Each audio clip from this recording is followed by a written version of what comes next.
नमस्ते, चेतना रेडियो पर मैं डॉक्टर मीनाक्षी। आज हम एक सर्जिकल कंडीशन के बारे में चर्चा करेंगे जो सर्जरी द्वारा ही ठीक होती है। उसे कहते हैं हर्निया। देखिए, हर्निया बचपन में भी हो सकता है, हर्निया युवावस्था में भी हो सकता है, हर्निया प्रौढ़ावस्था में भी होता है। किसी भी समय हर्निया हो सकता है। पहले हम ये कहें कि हर्निया होता क्या है। देखिए, जब हमारे शरीर में कुछ परतें हैं, ऊपर चमड़ी है, उसके नीचे सबक्यूटेनियस फैट है, फिर शीथ है, फिर पेरिटोनियम है, सारे अंग जो हैं वो विभिन्न प्रकार की लेयर्स में बंधे हुए हैं।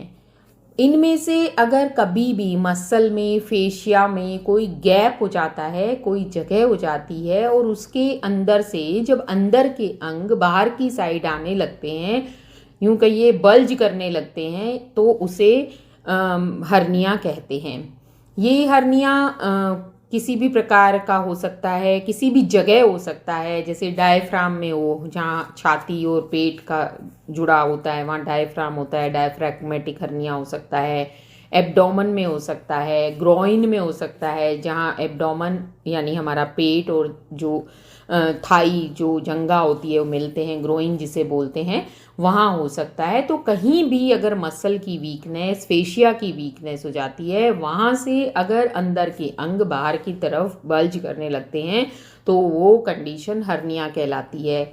इसके क्या क्या कारण हो सकते हैं? देखिए, ये कमजोरी है, ये बचपन में भी हो, कंजेनाइटल भी हो सकती है, मतलब जन्म से भी हो सकता है। कई बार आपने देखा होगा बच्चे का जहाँ सुंडी से, ओल नाल से जुड़ा हुआ होता है, तो बच्चे का सुंडी बाहर आती है, वो अम्बिलिकल हर्निया कहलाता है। ऐसे जो बच्चे प्री मेच्योर होते हैं, जिनकी हेल्थ अच्छी नहीं होती, उनमें काफ़ी देखने को मिलता है। उसके अलावा कंजेनाइटल डायफ्रैग्मेटिक हर्निया होता है, कई ऐसी कंडीशंस होती हैं। फिर उसके बाद कभी इंजरी, कोई चोट लग जाए, हैवी वेट आपने लिफ्ट की, कमजोरी है, मसल मास उतना नहीं है, या फिर सर्जरी करवाई, कोई अपन ने शल्य चिकित्सा हुई, उसमें स्टिच जहाँ लगे उसमें से हर्निया हो गया, तो उसे इंसीजनल हर्निया कहते हैं।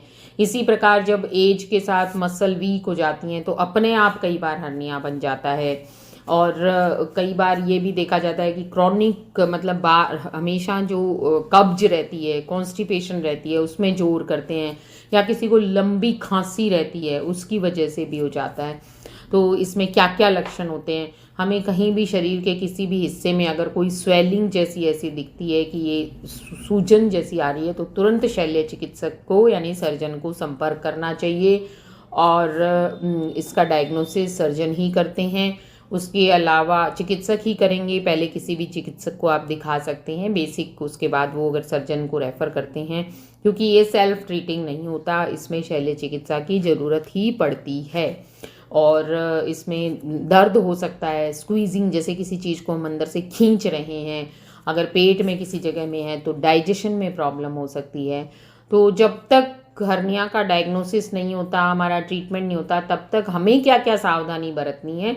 देखिए, हर्निया वाले पेशेंट को, चाहे वो कहीं का भी हो, एक तो भारी वजन नहीं उठाना चाहिए, और बेवजह बिना किसी के अच्छे एक्सपर्ट के बिना बताए कोई एब्डोमिनल एक्सरसाइज वगैरह नहीं करनी चाहिए। योगा एक्सरसाइज बिना आप ट्रेनिंग, जब तक कोई एक्सपर्ट आपको नहीं बताता है कि फला हर्निया में ये एक्सरसाइज करनी है, आगे झुकना है, नहीं झुकना है, आप किसी की गाइडेंस में ही चलें।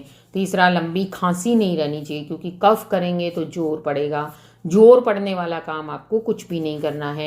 हैवी वेट बिल्कुल नहीं उठाना चाहिए, और लंबे समय तक कब्ज नहीं रहनी चाहिए, कब्ज का जोर नहीं होना चाहिए।